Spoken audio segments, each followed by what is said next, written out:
There's a lot of polarizing opinions regarding updates, specifically multiplayer game updates, even more specifically TF2 updates. A game that not only has now survived for an entire decade, but has also been in development for an entire decade before release. A game burdened by its own success, killed by its own perfection. If you listen to the developer commentary gracefully left in the game, it becomes apparent that at release, TF2 had a massive attention to detail. No one feature was left without complementing the game as a whole. No map was left shallow. Every single platform and wall was carefully crafted. But let's step back. It's easier to reminisce about how the past is better. There's a fundamental problem in creating a competitive multiplayer game, and because of this, the game received updates. The world of online gaming back at the release of Team Fortress 2 was much different than it is now. To put things into perspective, Counter-Strike Source was released just 3 years earlier. Back then, multiplayer games were entirely about competition, teamwork, and thinking about depth in every single move, as it would either win or lose the match. This is evident by the attention to detail found in the game.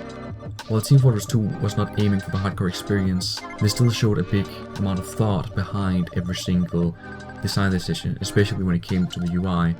With 9 classes of characters and so many weapons and unique abilities, one of the biggest challenges was exposing all the combinations to players without overwhelming them. The short list of essential information is intimidating, including map goals, the whereabouts of their friends, and who's shooting them with what weapon. There isn't really a way to make all this information visual, so they had to prioritize and come up with an essential list of things that every player needed to know in order to have fun. Information that they could learn by playing the game, such as map layouts, were only secondary of importance. But there is a lot of information, such as the medic's overcharge, that would be completely invisible unless they somehow visualized it. They tried to avoid attaching 2D elements to the HUD as much as possible.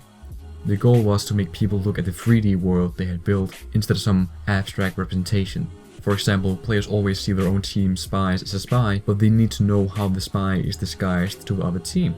They tackled this problem by putting a cut-out paper mask on the spy, and it not only fit the humorous style of the game, but it let players get a pertinent information directly from a quick look at the spy's model, keeping them focused on the characters and the actions of the game. The main thing about their design decisions were to never take the easy route.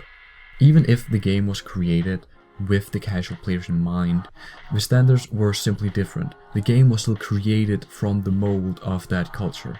Going strong still 10 years later, it's easy to make fun of the developers for things like adding bomber cars in hell, but the truth is there was no way to avoid this. When you have a game with an active community, you essentially only have 2 options. The first one is to update the game to show that it's still active and that you listen to the community. The second one is simply to ignore it and then let the community alone keep it alive. As you can see, option 1 is the natural path.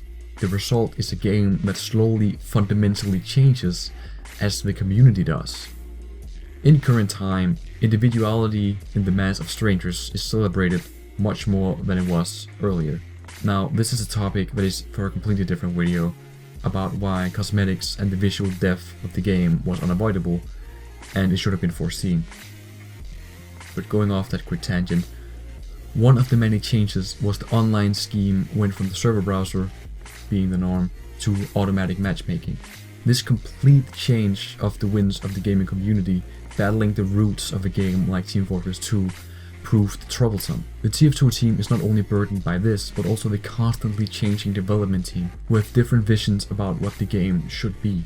Meet Your Match is a perfect example of trying to adapt to translate a game like Team Fortress 2, a 10 years old game, into the hands of a new era. While it does what some see as obvious, the addition of competitive matchmaking, with the game already having had community-run competitive for years, the trend of recent years have been massive game rebalance updates, changing fundamental mechanics, in a desperate cry to stay relevant.